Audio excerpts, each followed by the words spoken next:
as men, our identity becomes a lot of us men. Our identity is how we can provide. So if we don't have any resources, we feel we're not men. And I always ask that question: what is a man? Yeah. And I always ask that question, and unfortunately, it's attached to what you can give. Yeah. Where did you learn consent from? Sex education. But does it really teach what consent is, though? It doesn't, but nothing ever teaches. Like they glance over things, so I don't think like anything you ever learn. I don't think it's actually like the application of it is never as linear as straightforward as they make it out to be. So like things like consent, for example, like there's no script. It's like every interaction you have with a female or like a male, or whatever, like it's never follows a script. Like it's like you're in the moment. It's like, oh, you're kind of learning as you go. Yeah. And I think only through like being around different people, even have conversations like this and stuff, like where you like kind of like, oh, that's consent. Oh, that's not consent. That's. But I think it's a weird one because I think when I grew up, like it took me a long, like I clearly knew what no meant and what yes meant. So for me, and I think body language is enough to let you know what consent is, in my opinion, because when a girl freezes or a girl say no, and you can kind of sense this isn't a playful no. And I think a lot of guys growing up, I think it took me a long time to actually grow up and not just, how can I word it? A lot of times sex for me growing up was all about me. It wasn't, a lot of it, I don't know what age I got to when it became pleasure in a woman. You know, a lot of times growing up it was just sex. It wasn't like, even sometimes when you think of foreplay, a lot of guys, even at our age now, you know, when I speak to some women, they say that the sex is just very bland, meaning that like it's literally just, they might rub a breast twice and then it's. But see, I always find that whether sex is good or not is determined by the woman. That's what I always think. Why is that? Because alright, cool. So let's say if a man's just gonna enjoy sex regardless for the most part. No. For the most part, bro.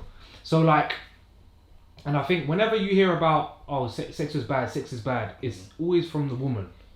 For the most part. No. Obviously you could, yeah, cool. That's fine. No, I'm generalizing. He's right. I'm generalizing. I'm generalizing, innit? More men come than women don't. Yeah. That's a fact. There's studies for it. It's not. I'm not speaking about. That's not just picking from thin air. No, it is. Not everyone. I'm not plucking from thin air. Not everyone is gonna have that effect on you. There's statistics. No, but I'm saying. I'm not a stats man. No, but I'm saying not everyone's gonna have that effect on you. You know, like there's some girls that you might agree with, and you're talking about like a 1 minute man. But that's the minority. Then there's the next person who might 30 minutes. What you're talking about is the minority though. So I'm talking about like the general. Okay, it takes an average man 5 to 7 minutes to orgasm. Yeah. Let's see the average woman. Like bro, to this day, I'm lucky guys. You can speak to women and they're like, I've never come before. They say they've never come before, and it's like, wow. The average female is 12 to 14 minutes. Yeah. So it's clear that men are, if it takes quicker for a man to orgasm than a woman. And let's be honest, yeah. So like, alright, cool. So fucking, let's say it's guy A and guy B. So guy A's, he's done his 7 minutes. He's nutted now. The woman still hasn't come yet or whatever, bro. He's not gonna. He's going to sleep, bro. he's going to sleep. Guy B is selfish gabs, you know. What's that? Wow. No, but I'll be real. When I was growing up, well, I can be honest. When I was growing up, a lot of the issues I had growing up was that my selfishness didn't come from me wanting to be selfish. Half of the time I didn't know how to have sex. I'll be honest. It was just rabbit. Brrr, and more time when you're just going that fast, you're gonna come quick.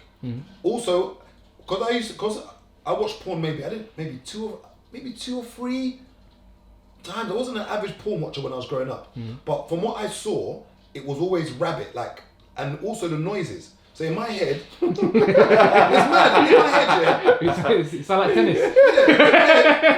If she wasn't making those sounds in my head, I assumed she wasn't enjoying sex. So for me, I was more trying to hurt her, okay, because I thought the sound means she's enjoying it. It's only as I got older, I was like, brother, you're just poking her. Like sometimes women want that, but more time it hurts. Like I'm not making the noise because it's enjoyable. So it took me a long time to realize that this isn't actually enjoyable for her. More time it's painful. You know, even when it comes to the anatomy of a woman, it took me a while to realize or even find where the clitoritis was. I didn't know where. Clitoritis. You make it sound like a skin condition. Bro. Clitoritis. I didn't know where to find clitomina. And I think a lot of young boys who do watch this need to understand that, you know, it's shit gonna desensitize you. It's like that porn. You have to be very careful. It's very dangerous because it warps your idea of what reality is. Right. In the same way Walt Disney warps women's idea of what romance is.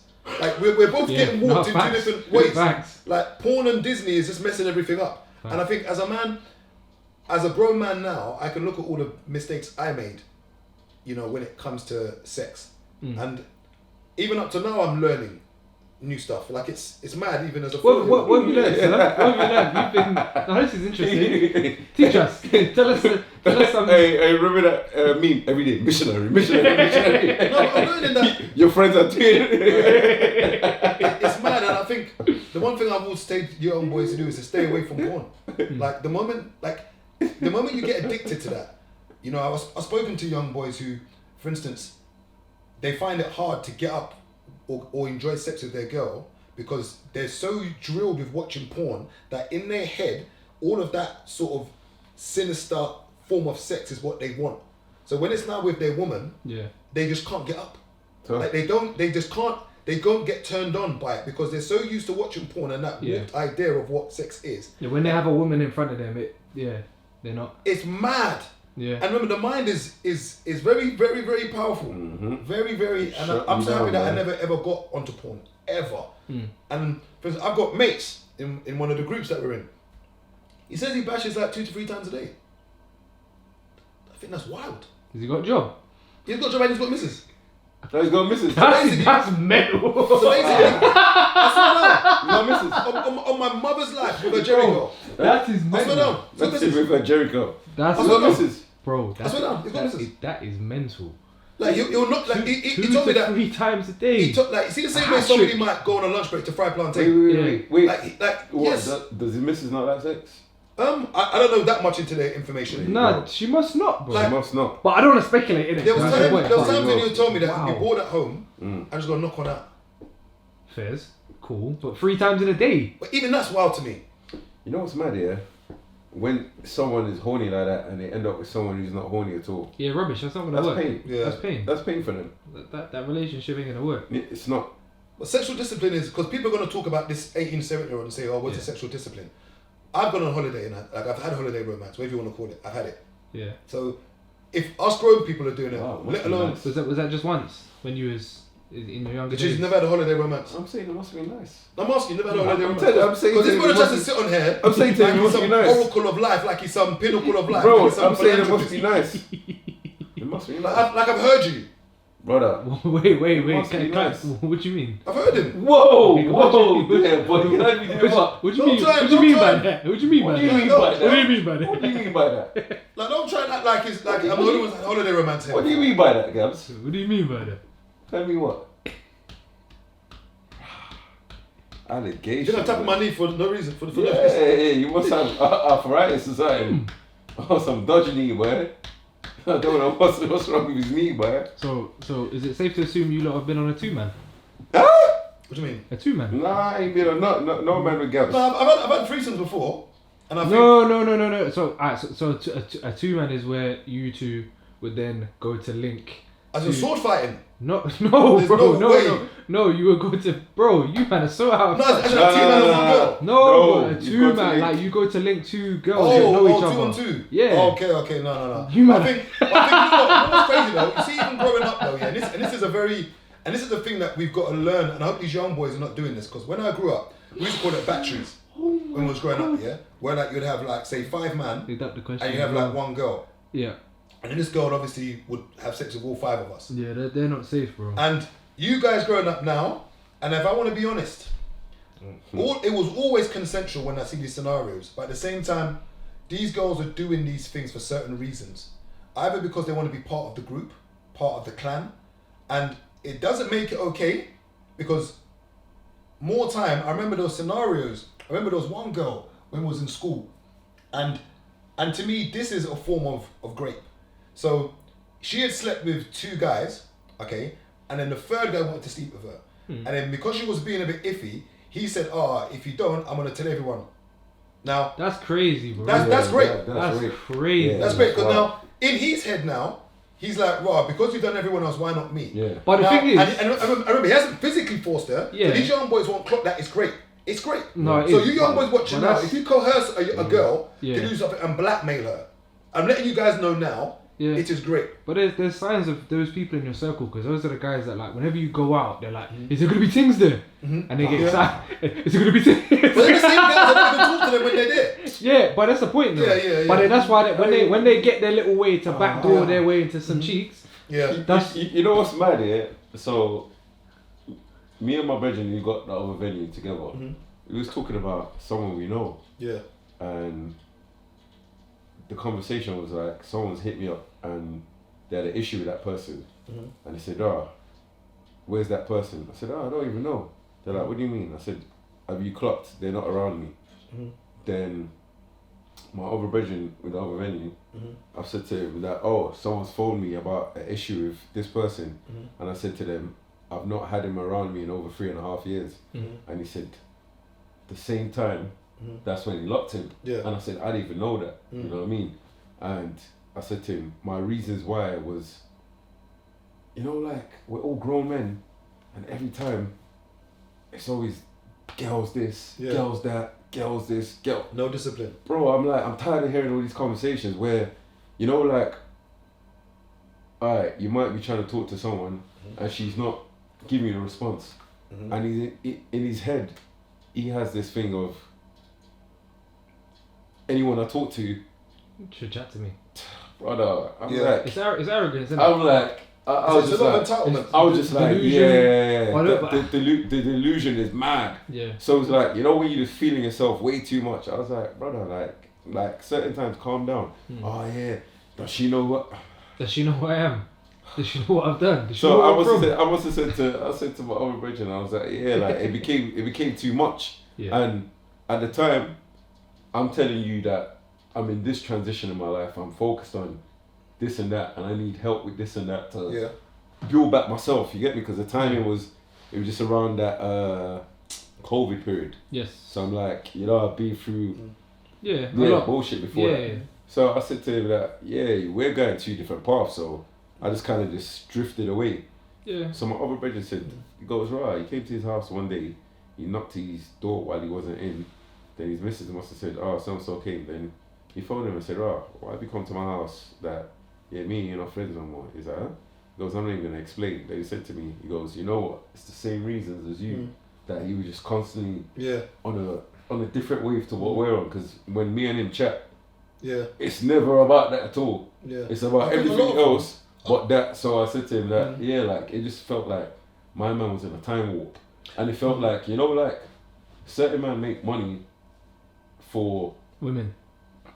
That's what it felt like. Wait. Let's not pretend No. Most of us have done that. Yes, most of us are still doing that. But Gabs, it's for the sole purpose of. It's just literally the sole purpose of just flexing on women. I know what you're saying. Okay, it's different. There's nothing beyond that. Because I'm not going to pretend. Women come with money, but they make money for women. It's different. Like, there's nothing beyond that. You know, when a man's whole purpose for making money. I don't want to be a hypocrite. Let me just try and digest what you're saying. Go for it. His whole purpose is just to flex on women.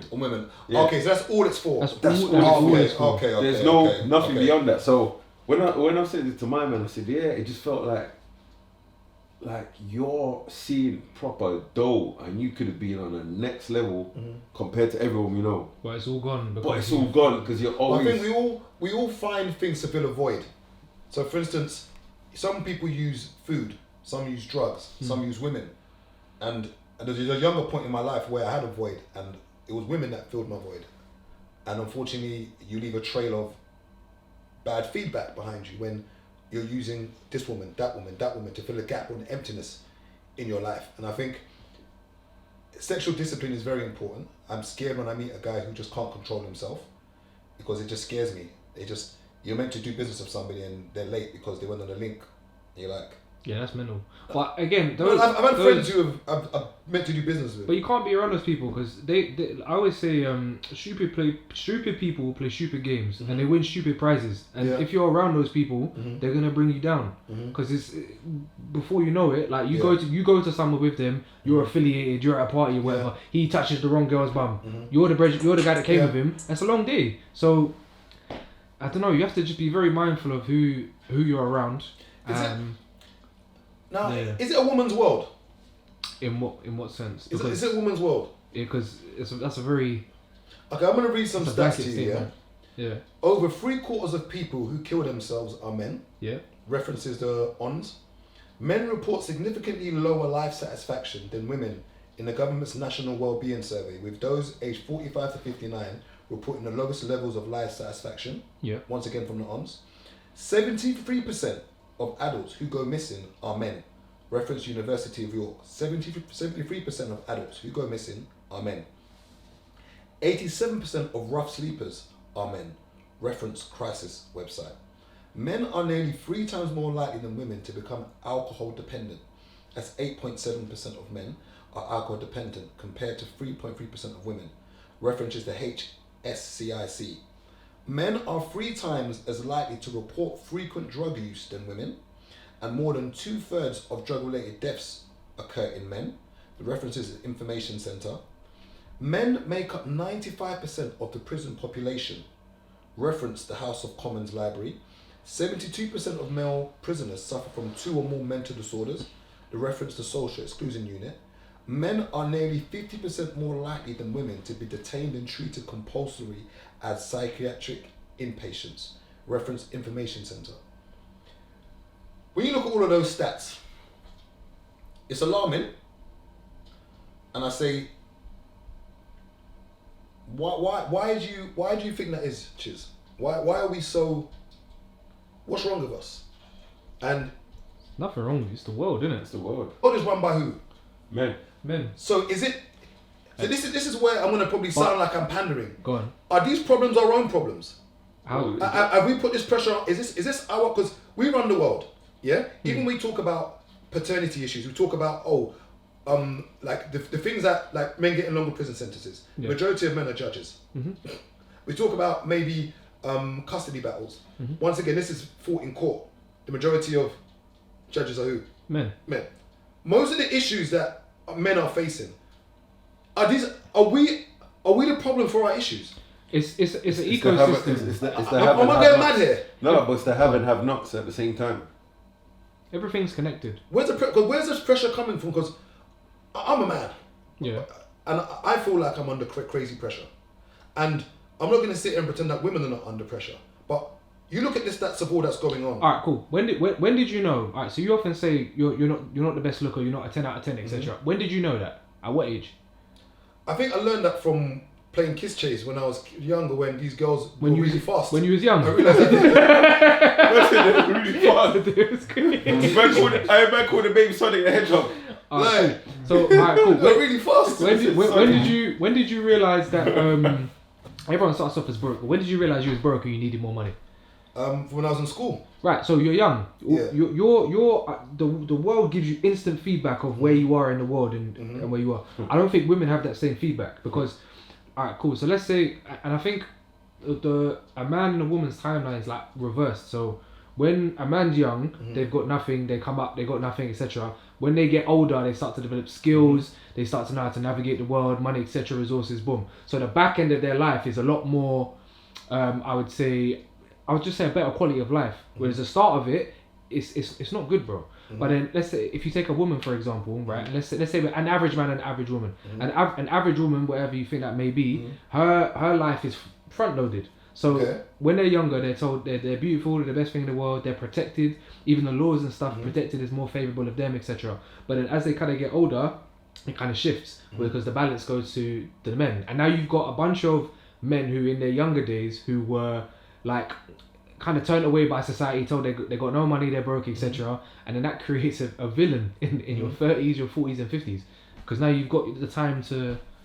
You said school, what age in school? I would say that in primary school, I'd That's when say you have to get money. I think in primary school we was all on an even playing field. So in primary school, I didn't know. I think that's as balanced as it I gets. didn't know the difference about anything, so I didn't know what white was or black was in primary school. I just thought you could love and like anybody. Yeah. It was only when I got to secondary school, I would say that I started realizing. There's politics. Yeah, that okay, this pressure that men are under, or men claim they're under, but it's clearly not a claim because you can see from these stats. Obviously, stats can be skewed, but there's a clear issue. Even you look at male suicides, as we already know, that for every 4, 3 of them are men. Yeah. And I sit there and say, where is this pressure coming from? And have we put this pressure on ourselves? Because some women will say it's the patriarchy. Yeah. That we've created this system into where men feel pressured. And I wonder and say, when you look at homeless men, I always say to myself that we almost feel more empathy when we see a homeless woman. Mm-hmm. Even for myself, when I see a homeless woman, I'm like, oh my God. Whereas I could walk past 10 homeless men and not feel away, because it's just almost as if, and I always say that this is the order of how people are cared for. It's children, women, dogs, and then men. Yeah. I think that's the order. I think men are at the bottom of the pecking order. I think we always just think that men will get on with it. You're meant to be independent. You're meant to be. You know, I saw a video where a psychologist was talking about men get more stress here. You see, like, for instance, here, if let's say something's going wrong and a woman asks you what's going wrong, then you decide to tell her what's going wrong and you break down exactly what's going wrong, your stress levels apparently increase. But do you know what that is though? Huh? Do you know what that is? You got 2 problems. Potentially. Potentially. Okay, yeah, you're right. No, you're right. So you know what that third reason is? Oh God. What's the third Because reason? women generally add to it. And the point of this, Yeah. if I tell my mum that, so let's say someone's broken the window at my restaurant, Yeah. the way my mum will react, Start okay, shooting. bro, oh my God, what? I'm like, Now you got 2 problems. She makes you got the broken the window. scenario worse. You got the broken window, and Then now your mum's screaming. But if I just shut the fuck up, I just got 1 problem. Same with relationships now. If you're in a relationship with your girl and there's a problem, and let's say she's even the problem, she's leaving dishes out. Before you tell her, you got 1 problem. As soon as you tell her, now you got 2 problems. Because she's like, yeah, but you do this, and now you've got drama in your house. You might even have 3 problems. Yes. Was it you that said the reel the other day where the guy was complaining, was frustrated? They were saying that, as a guy, you could be going through hell. You could be going through loss of money, this and all of that. Your girl will send you a link to Skyscanner. Yeah, to Sky. When we go to So Dubai. when we go to Dubai, Yeah, when we go to Dubai. when I saw that us there dying, I said to myself, man. I'm talking to you about Christmas. I'm like, parties. right, they actually live in cuckoo land. But I don't know. I got a different opinion, but like I just think Men are under a lot of pressure, and I think, imagine this. Do you know what age group Go on. commits suicide the most? Between the age of 45 and 59. You see that bracket there, and I wonder why that is. Because by that age, that's you're the age thinking, you realise, bro, I'm cooked. I've got Yeah, nothing yeah, going for nothing me. going on. I've got nothing going on. That's where you're like, right. I've got no emotion. That's where I'm- you're like, I should have made it. Bro, if I'm 50, no bitches, no rolling, not a house, not even a mortgage on a little 1-bed flat, and I'm 50. It's rough, man. Bro, I'm going swimming in the Thames with ankle weights. I'm gone. It's I'm rough. going, bro. I'm telling you, I'm it's going. rough. Bro, I'm going. It's rough. You can I'm take playing a rucksack. hopscotch in the You can change take a racks, rucksack bro. and add a 20 It's kilos rough, in. man. Yeah, bro, I'm gone. But before you It's do rough. that, draw out some P and just drop for me a gap. Bro, No, it's rough. I'm gone, bro. Even at 40 now, I'm saying to myself that, remember, I've still got another, like, I've only lived half of my life. And people forget that we're only halfway there at 40.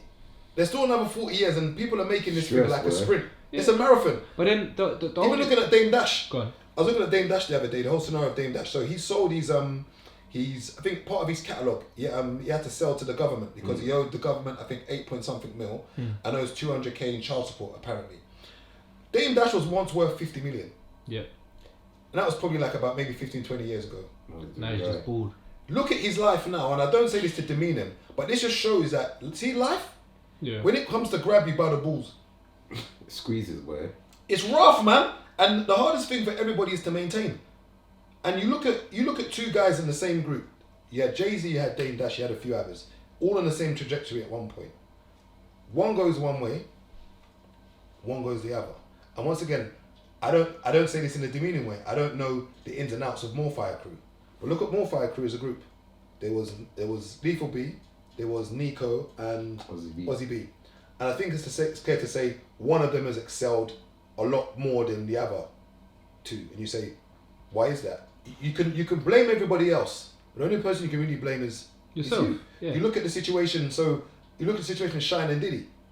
You know, Diddy was in the club with Shine. We don't know what happened, but a gun got let off. Whatever reason happened, Shine ended up going to prison for it. Shine has now come out of prison and just doesn't want to keep quiet. Just keeps talking about Diddy, as if to say that his whole reason where he is now is because of Diddy. But the only person you've got to blame... When you're a man, you can only blame yourself. You can only blame yourself. And when you start pointing fingers, you're not someone that anyone wants to be around. You can only blame yourself. Yeah, And I think the hardest part for men is, I think, when we talk about all these scenarios and situations that men have with all these stats, I'm not saying women don't like to be accountable. But one thing about... I am. I'm saying that. So if you won't say it, I'll say it. I'm not saying that. That's fine, I'll say it. But I think one of the major problems we have is stress as men, because we like to hold each other accountable at times, and these are the things that bother us. And I think we know that men are not really loved, and women will sit here and say, "Oh, but you are loved. We care about you." No, yesterday was International Men's Day. I didn't see no one post. No one cares, but then that's why I say, like, I think a lot of relationships aren't really relationships, because I think a lot of women love what the man does for them, or how he makes them feel, as opposed to loving the man for what he is. Because I think at the end of the day, again, not speaking for all, but I think a lot of relationships will end, and they do end, statistically speaking, when the man loses his job or loses money, loses income.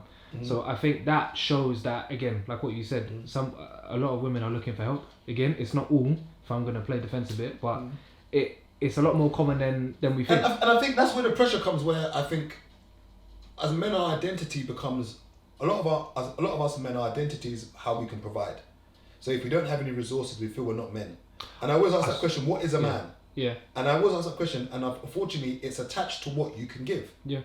And that's why we're under so much pressure. It's someone with responsibilities. Like there's times when I feel useless when I was growing up, when I didn't have anything. I just felt like I wasn't a man. Like you had a man, like we're droned in our head that the man has to provide, and I think, are you a man if you cannot provide? And remember, provision is not only financially. Yeah. Provision is obviously emotionally as well, and spiritually. But I think when we say provision, we mean financially. But in the world we live in 2024, soon to be 25, if you don't have money, you're... Bro, it's rough, bro. Like you said, you learned that from school. For instance, let's say I'll say when I knew how to get money was college days. At 16, you was coming out of college and you saw the older boys that didn't go to your college picking up bitches in cars, with their cars parked outside with a convertible, Renault Megans. How can you compete, all the bro? girls, Yeah. and you can't compete, bro. You was going on with your bus pass that you've altered to try to save the little pennies to get on the bus, and the girls were all hanging out the back of the car waving and bye. That's what I'm saying. And then you go uni. It doesn't get better in uni. Yeah. It doesn't get better at all, because then you're competing with 40-year-old man, 6 figures, beard, travels a lot. It's like, wow. It's crazy, bro. It's crazy. Whoa. It's crazy. Hold on, wait. What's that? Wait, hold on, wait. What's going on Ric there? Flair! Wait, what's going on there? Man said 40-year-old man. Like, what's going on there? 6 fingers with beard. I don't know what's going on there. There's a lot of them, and you know what's going on there. I get it, because you get to a certain stature in life, and it's time to clean up. It's time to reap.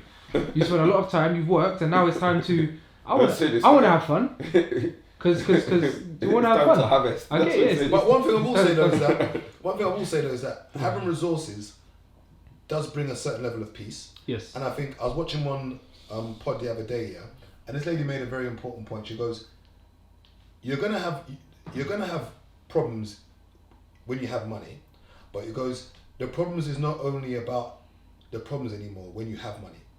Meaning this, when you don't have money, your problem is now money and problems. Yeah. But at least when you have money, the only problem you have is the problem. Mm. In the same way, let's say there's a scenario where you want to get, let's say you've had your engine's gone, but you've got the money to fix it. Your only problem now is the engine's gone. Mm. But now you don't have the money to fix it. Your problem now is not only the engine. You got to get the money, yeah. And that's what I always say, that money is not going to make you happy. It's not going to make you happy. Because happiness is something that's temporal. It's here and it's not there. But one thing I will say, not having money will make you sad. It makes you very comfortable. And to anyone who's young listening, don't make your life or your identity about money. I'd say find a passion which will bring you money. which will make life a lot easier.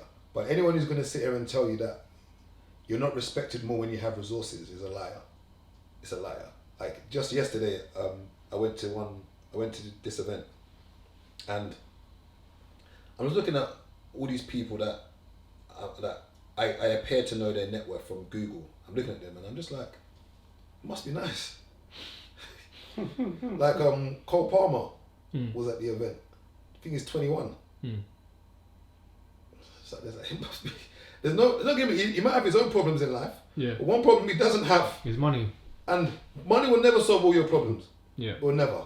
Yeah. But I don't know why people try to act like it doesn't solve the majority of them. But that's generally the people that don't have money that's try to make out that money's not everything. I do think that's a coping mechanism. It's a security, and for me, I've got the PTSD of being broke, but it's a security that having a bit more does. But then I was watching another YouTube channel the other day. Because money is numbers now, yeah? As in it's just like a number in your bank account. Yeah. We don't see money as hoarding.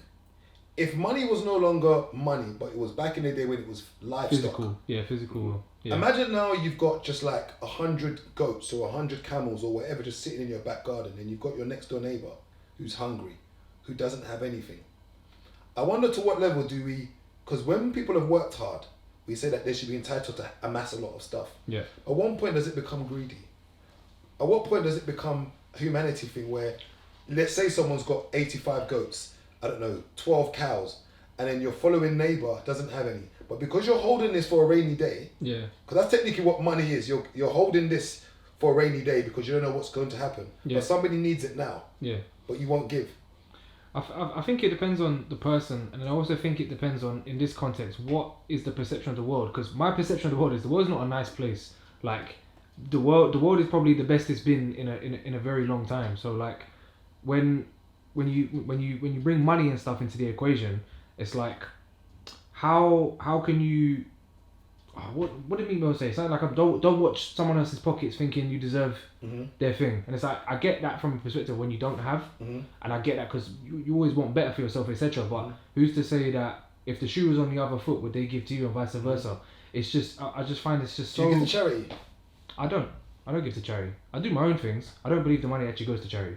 No, most of it goes to admin. Yeah, so I don't. Again, you've got things that where. What's the good deed that you do that makes you feel fuzzy inside? I don't know. Little random things. I do what I feel like I want. When's the last time you done something nice for somebody that you didn't know? I just do that I didn't know. Yeah. Someone I didn't know. Yeah. Oh, I just give people money. Like like the people that like on London Bridge, people are selling like peanuts with the flies in it. I don't want the flies, but I have £5 because clearly you don't want to be here. And I get that.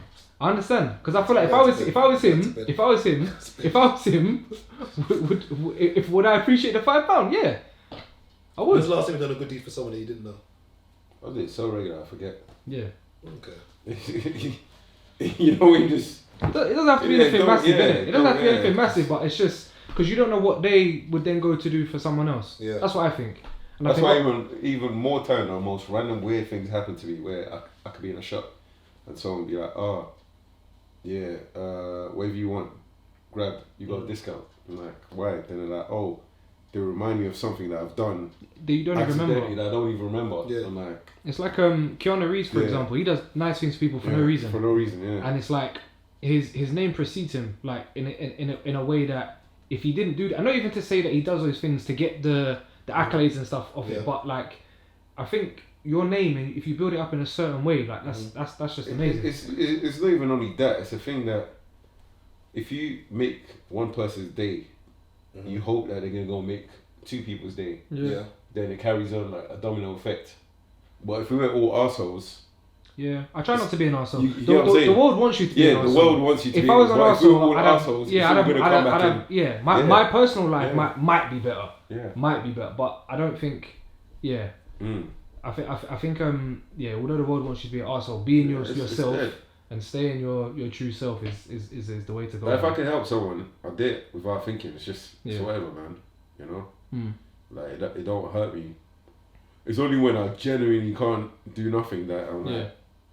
But then you feel bad. Yeah. So I rather not be around people. That's why I hate LA. Why is that? But someone here, homeless. Someone there, homeless. Someone there, homeless. You're there trying to have fun on holiday, but you can't. Because subconsciously, you're like, when you come out of a restaurant or something, you're seeing someone there, and they ain't got much. You see someone there, you ain't got much, and you're like, you feel helpless. Yeah, because that's real life. But this is your holiday. Yeah. It's so close together. It's There crazy. you go. So you start to feel helpless. Yeah. You're like, right, So it's I not a can't holiday anymore. I'm just depressed, and I paid for it.